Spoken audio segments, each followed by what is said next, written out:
I'm Ms. Reightler and I teach pre-K at Robert Moton. I'm here today to talk to you about relationships between numbers 1 and 5. I'm going to begin actually talking about what your child may do at home and you may not recognize it. You may think that they can count 1 to 5, which is great, but you may not recognize actually that they can't do a 1-to-1 correspondence 1 to 5. So if you look down here at the bears, I'm going to show you what your child would be doing. They may be going 1, 2, 3, 4, and actually there are 5 bears there. So today I'm going to teach you some strategies and some ways that you can work at home with your child to talk about the relationships and work with the relationships numbers 1 to 5. To begin, we're going to start with our 5 frame. It's important to know this is a 5 frame because also in kindergarten they're going to be working with, and at the end of pre-K, they're going to be working with a 10 frame. It's a 5 frame because it has 5 boxes. All right. Now, in our class, all right, you want to make sure that because they are pre-K, you have to have fun with them. So we have a little garden here, all right, and in our little garden we have our little 5 frame. All right, and what you want to do is you always want to make sure that you have also the number shown to your child. All right, so I would flip over the number 1 and we would pretend we're in a garden and let's grow 1 flower. Now if your child didn't know the number 1, you could have them take their finger and just go down and feel the number 1 and say 1. All right, and you're going to continue to keep doing this. All right, you want to take the flower off and continue to keep doing this. All right, until your child recognizes all the way up to the number 5. So you would say, so what number is that? And they would say 2.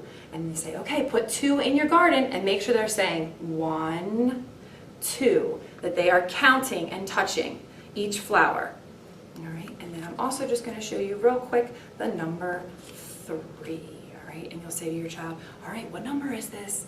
And then they'll say 3, and you say, okay, now let's put 3 flowers in your garden. And so you'll go 1, 2, 3. And your child will be putting the flowers down. So you want to make sure that they're counting and putting down each manipulative. And right now we're in our garden and we're growing flowers.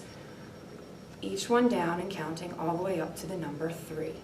Now remember, you can follow with your finger, or you can also at home make Play-Doh numbers.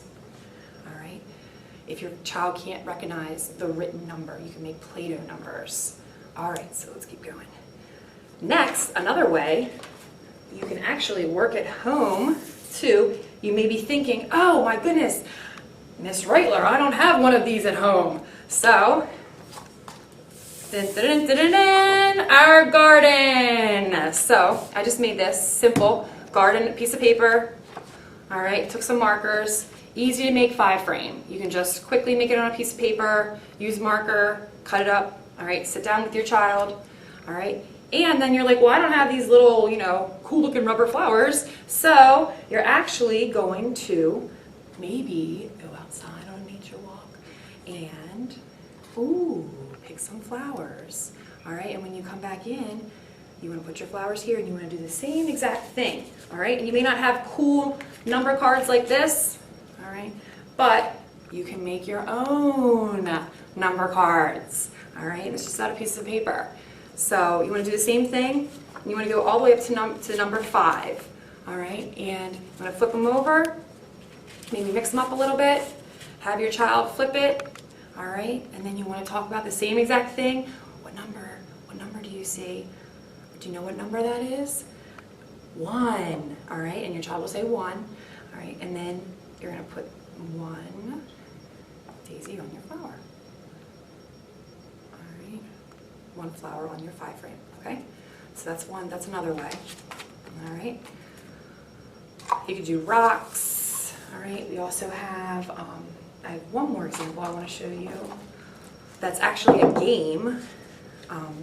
Okay, so you want to have, this is for you, and this is for your child. Again, they're 5 frame, all right? So it's really good and important to make sure that it's a 5 frame.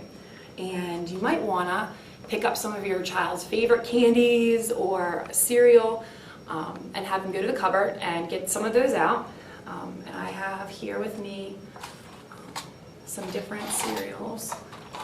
All right. And also you want to have with you your number cards.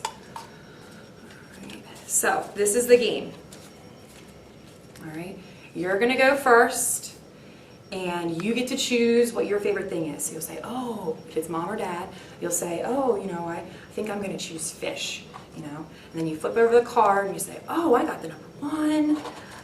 So I'm going to put 1 fish on my 5 frame. All right, and then after that, you're going to put it in the bowl. All right, then it's going to be your child's turn. All right, you say, flip the card, and your child's going to flip the card. And you'll ask, okay, what number is it? And your child will say, hopefully, the number 3. Now remember, you can go back to the Play-Doh if they don't know. All right, the number 3, and then they get to pick their favorite. Ooh, honeycombs. All right, so your child wants to do honeycombs, and make sure they're saying 1. They're counting out loud, so you'll say you want to count out loud. 1, 2, 3. And then, very good. Make sure you're encouraging them. All right, and then you want to pick up all 3 and put them in the bowl. All right, and you're going to continue to keep doing this. You can make a pile of cards. You can do obviously 1 to 5, but then add more 1 to 5 so you can repeat it, because in the end, the coolest thing is eventually after you're collecting up all this stuff, this fun stuff, all right, so you've been doing numbers 1 to 5 and your child's getting really good at it, all right, and you mix, and you have little bags, and you're going to each put a little bit of trail mix in your bags, and you can share trail mix together. All right, so that's just another way at home that you can do this. Very, very simple. Real quick, you can use pennies, all right? Just think of anything. And also, kids love flashlights. So if you want to take a flashlight and go around the house and count, have them count, make sure that they're pointing at the light, counting out loud, 1, 2, 3, 4, 5. All right, so the 1-to-1 correspondence, that's really, really important. All right. I hope you've seen something here that helps you and your child at home.